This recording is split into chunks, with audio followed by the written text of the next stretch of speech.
Do you think MrBeast ruined YouTube? Yes.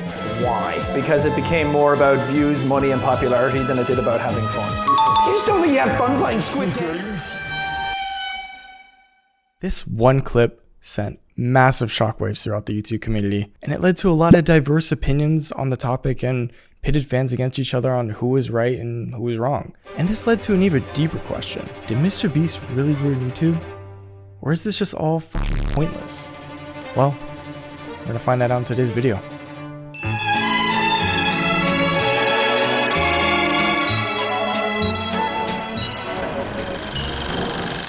Now, whether you agree with me or not, I don't believe MrBeast ruined YouTube entirely. Stick with me here. It's not entirely Jimmy's fault, nor is it entirely Jack's fault for his opinions on the matter either. So whose fault is it really? It's the copycats that have made the content on YouTube feel a bit stale at this point. And what we're seeing here are two sides of the coin. One side is upset with the fact that maybe this content has been going on for a little too long. The other side of the coin is content with this content. Whichever side you reside on, the formula needs to change. Dude, I really hope I have 1 million subs by now.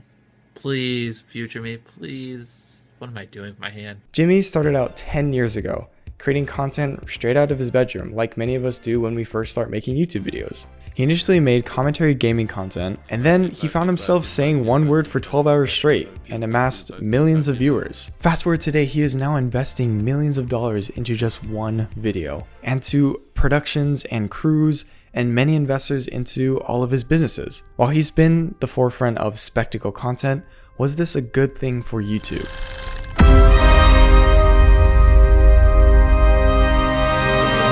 MrBeast's style of content has lasted longer than we might have anticipated, since the name of the game here on YouTube is to grab your viewers' attention and keep them watching throughout the whole video, which is something that MrBeast has definitely perfected throughout the years, and hopefully you're still watching throughout this video. Keep watching.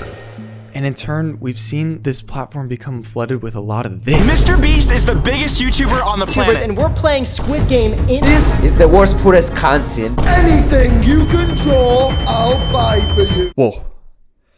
That was a lot.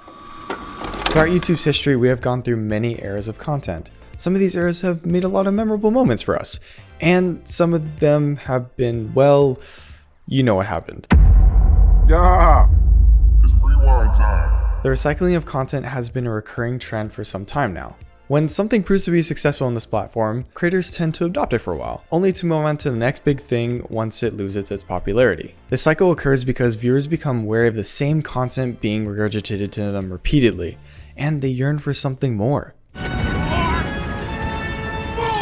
This is the simple nature of content evolution. The issue here revolves around the template that MrBeast has pioneered. And these style of videos have just become, what are the stakes and how are we going to achieve it in this one video? When someone has already perfected the content already and I expect that from them, I don't feel as attached to some of these creators, aka the MrBeast clones. Like, do we really need another Squid Games video?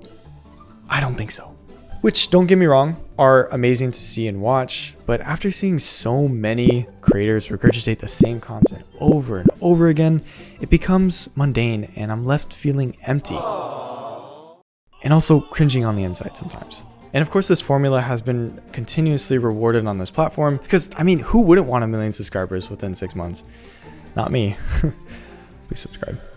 When we see copycat creators do content like this, we have to ask, are you really in it for the passion of it or the virality of it? What we may be dealing with here is the sense of emptiness on this platform. The content's soul is dying and it needs to be reborn anew. Rather than showing us a spectacle of what someone can do in one video and just throwing money at it, how are we connecting to that person at all? To understand what we're missing here, let's rewind the clocks a bit. It's 2015, Neistat took the vlogging era and flipped it on its head. I'm going to make a movie every day.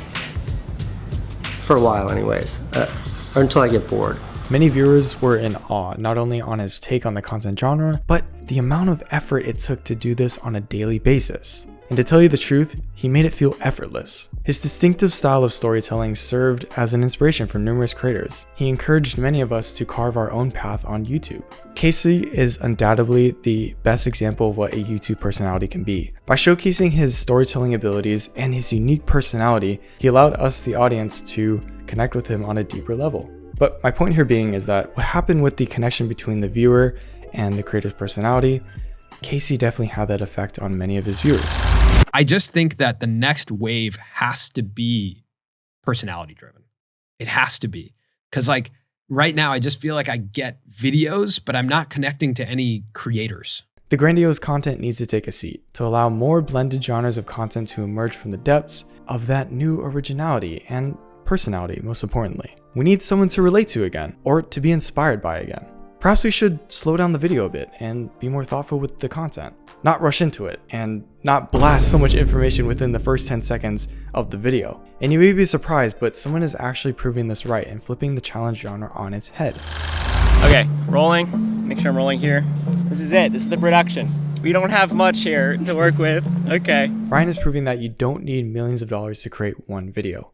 You just need 1 cent. This is a penny. That is the Eiffel Tower, and I have 7 days to use this penny to get from Europe all the way back home to America. Ryan's content has definitely given a fresh new perspective to the challenge genre, but he possesses something that a lot of the copycat creators lack, and that's personality. He's introducing a new breed to the challenge genre that combines both storytelling and originality. This has been a breath of fresh air within the MrBeast style of videos that have plagued the platform. Instead of merely copying the formula, he's infusing his own personality into the content, allowing viewers like us to connect with him. Rather than saying, wow guys, oh my god, money.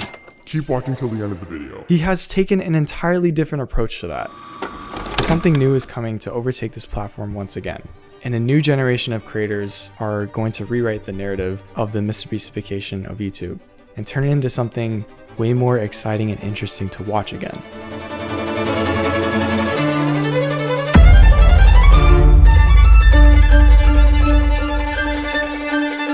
And if you're one of those viewers who want to watch a creator that seems like they're way more passionate and puts more effort into their videos rather than being fed all the same content that have been regurgitated by the MrBeast style of videos, then don't worry, I got you covered. Some of these creators you may have heard before, maybe you haven't, but here's a list of some creators that have been inspiring me as of late. Ryan Ning Films, hopefully I'm saying his last name correctly, but he's an amazing storyteller creator who also does a spin on his vlog content, and he puts a lot of effort into his videos, so I would definitely check him out. Life of Riza, she is an amazing filmmaker and lifestyle content creator, and she gives you a lot of great tips on how to talk to the camera or making a great story in one video. Zackary Smigel is a fun and witty commentator that looks at the history of internet culture and YouTube as well. As content here on YouTube can be hectic and chaotic, I find that we need a break from it, and that's where Matthew Encina comes in, because he is a designer and also a content creator here on YouTube. I would highly recommend him because his videos go well with a cup of coffee in the morning. Jani, if you want to watch really long form videos and you like documentaries about finance, then I would definitely check him out. Dodford is a video essay YouTuber, but honestly, he can be a Netflix documentary because my gosh, the quality of his videos are insane. As this conversation of who ruined YouTube and we're pointing fingers at who did this and who did that, did the platform ruin itself? Possibly. There's no denying that the content here on YouTube is looking for something new. In this transitional period here on YouTube, we're gonna see it happen sooner than we expected. What is YouTube right now? I think it's in a transitional moment. Yeah. Like I think it's the most transitional moment that I feel like I've ever seen. And it's similar to what Ryan was saying. I think we're at a moment where people want to see what actually happened. Now, the MrBeastification on YouTube is not going to be here forever. Whether you like the content or not, that is totally up to you. What Colin and Samir are bringing up here is that YouTube is going through a transformative shift with their content, and it's longing for something that is overdue. What viewers may be longing for again is that personal connection, and the surge of storytellers and personalities are going to arise again. And it's something that we're anticipating in the near future. But anyways, thank you so much for watching. If you haven't yet, let me know your opinion on the MrBeast style of videos on YouTube. Where do you think the platform is going and what you want to see on this platform, most importantly. And if you haven't yet, like the video because it'll help this video get recommended to more people and that'll be much appreciated.